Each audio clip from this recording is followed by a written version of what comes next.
আজকে আমরা চলে এসেছি রাজশাহী শহরের পিৎজা বার্গ রেস্টুরেন্টে। আসলে এখানে আমাদের আসার উদ্দেশ্য আমাদের ফ্রেন্ড আদনানের বার্থডে। তার কেকটা আমরা কাটবো, সেলিব্রেট করব বার্থডেটা, প্লাস আমরা পিৎজা খাবো। তো আমাদেরকে আদনান আজকে পিৎজা ট্রিট দিবে। অলরেডি আমরা পিৎজা বার্গে চলে এসেছি আর আমরা কফি শপে বসেছিলাম পিৎজা বার্গের। আর এখানকার ডিজাইনগুলো দেখছিলাম, খুবই সুন্দর লাগছিল। আর অনেক ভিড় এখনো পর্যন্ত হয়নি মোটামুটি।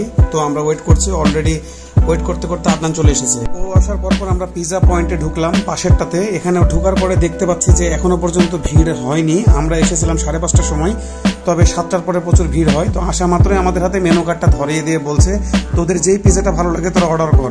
তো মেনু কার্ডটা দেখছি যে সবচেয়ে ভালো যেটা সেটা অর্ডার করব। তো পিৎজা খাওয়ার আগে আমরা ভাবলাম যে আসলে আগে আমরা বার্থডে সেলিব্রেশনটা করে ফেলি, তাকে আগে আমরা সারপ্রাইজটা দিই। তো সে দেখে চমকিয়ে গেছে। আজকে তো তোমাকে সারপ্রাইজ দিচ্ছি।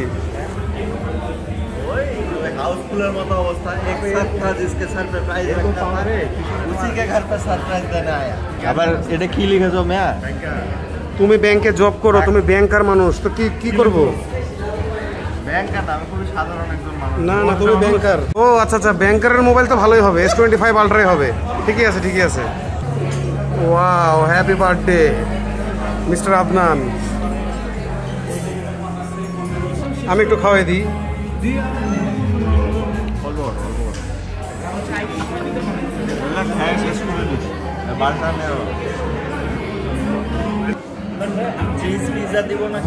হ্যাঁ, তোমার যেটা ইচ্ছা, কোনো সমস্যা না। বারবিকিউ বলো না হয় চিজ পিৎজা।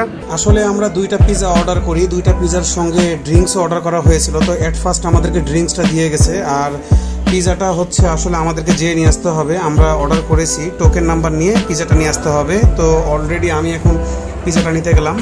তো একটা পিৎজা আমি নিতে যাচ্ছি, তাই আমি নিয়ে আসলাম। আর সেকেন্ড পিৎজাটা আদনান নিজে হাতে নিয়ে আসলো। আদনানের হাতে যেটা দেখতে পাচ্ছেন এটা বারবিকিউ পিৎজা। বন্ধুরা, আমি কোনো ফুড ব্লগার না, আমি কোনো পিৎজার রিভিউ দিব না, দামও বলবো না। আসলে আমরা এখানে খেয়েছি, অনেক টেস্ট করেছি, এটাই আমাদের কাছে অনেক কিছু।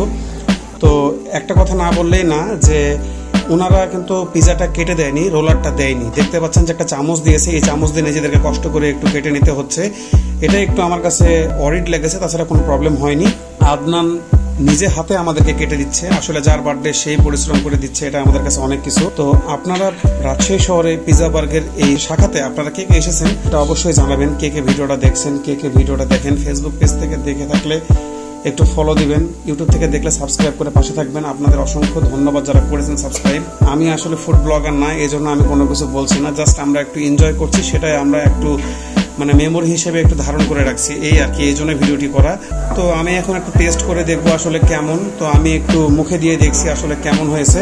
তো আমার কাছে টেস্ট এভারেজ লেগেছে। আসলে যে সব সেলফি তোলার জায়গা আছে, এইসব জায়গাতে একটু ছবি টবি উঠাচ্ছিলাম, আসলে অনেক ভিড় ছিল।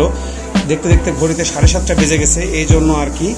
তো আসলে এখানকার পরিবেশটা মানে এরকম একটা পরিবেশে বসে থেকে খাওয়া দাওয়া করা, এই দিক থেকে এই রেস্টুরেন্টের সবকিছু আমার কাছে পছন্দ হয়েছে। দেখা হবে আপনাদের সাথে নতুন কোনো ভিডিওতে। ভিডিওটি ভালো লাগলে অবশ্যই লাইক দিবেন। ধন্যবাদ সবাইকে।